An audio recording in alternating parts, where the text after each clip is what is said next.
Kalimera mga kababayan. Ito na naman po ako, si Rafaelo, at magbibigay sa inyo ng konting informasyon sa mga sitwasyon dito sa Greece. Bago po yan, at nagpapasalamat po ako doon sa mga nagsishare at nagla-like po sa mga videos natin. At doon sa mga nagko-comment, maraming salamat po. Napaka-importante po niyan.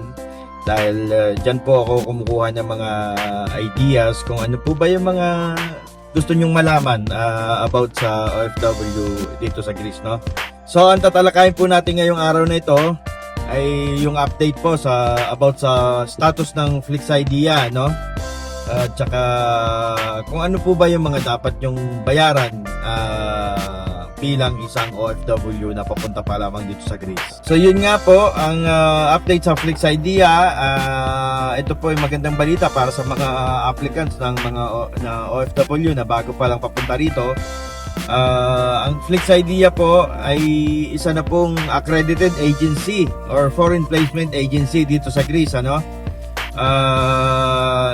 Ito po ay nakakuha po sila ng accreditation ng mga nakaraang buwan lamang.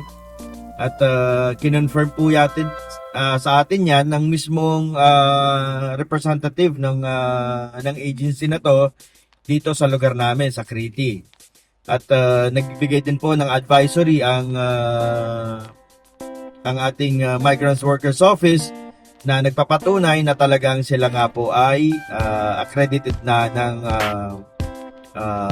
Migrants Workers Office, no, ang Flexidea. So, yun po ay may isang magandang balita dahil medyo makokontrol na po ng gobyerno natin yung mga mataas na bayaran sa pagpunta rito, no, yung sa mga placement fees na nangyari nung nakaraang batch ng hiring nung nakaraang taon, ano.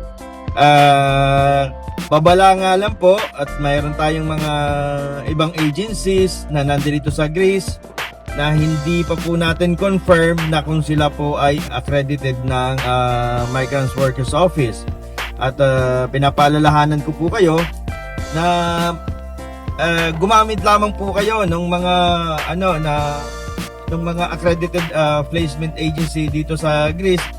Dahil ang sabi po ng ating Migrants Workers Office na simula po ngayong January, ang lahat po ng application na kanilang aaprobahan ay yun lamang pong mga manggagaling sa mga accredited foreign placement agency na rehistrado sa kanilang opisina. So yung pong mga yung mga hindi po accredited, lahat ng po ng mga applicants nila hindi po nila bibigyan ng approval, no? So mag-iingat po kayo at baka kayo po ay maloko. Sana po ay maging aware kayo dito at i-share nyo po itong video na to para malaman din po ng mga kamag-anak ninyo, mga kaibigan nyo na nagbabalak na pumunta rito, ano? Tungkol naman po doon sa mga dapat nyong bayaran, ayon po sa advisory ng ating Migrants Workers Office, ang dapat po nyong talagang bayaran ng mga OFW ay kasi mga babayaran nyo po dyan sa Pilipinas, katulad po ng agency fee dyan sa Pilipinas, yung pagpa-medical ninyo, yung visa ninyo, yung anong tawag dito, yung mga clearances na dapat ninyong bayaran, yun lamang po, at saka yung mga papeles na kailangan nyo nung gagaling sa sa NSO, yun lamang po ang inyong mga dapat bayaran. Ayon po yun sa batas. Tapos pagdating nyo po rito, yung mga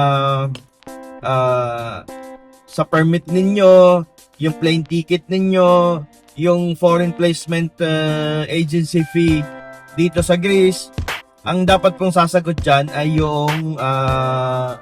yung magiging employer ninyo dito. Kaya lang po, ang nangyayari sinasagot po lahat ng mga OFW dahil marami pong employer na ayaw ding gumastos para makuha kayo dito, no? Kaya ang lumalabas sinoshoulder na po lahat ng mga OFW yung kanilang mga gastos, which is mali po, no? Mali po yun. So yun lamang po, abangan nyo po yung mga susunod nating videos para sa mga iba pang impormasyon na tungkol dito sa pagpunta dito sa Greece, So yun lamang po, maraming salamat. Ito pong muli si Rafaelo, nagpapaalam mula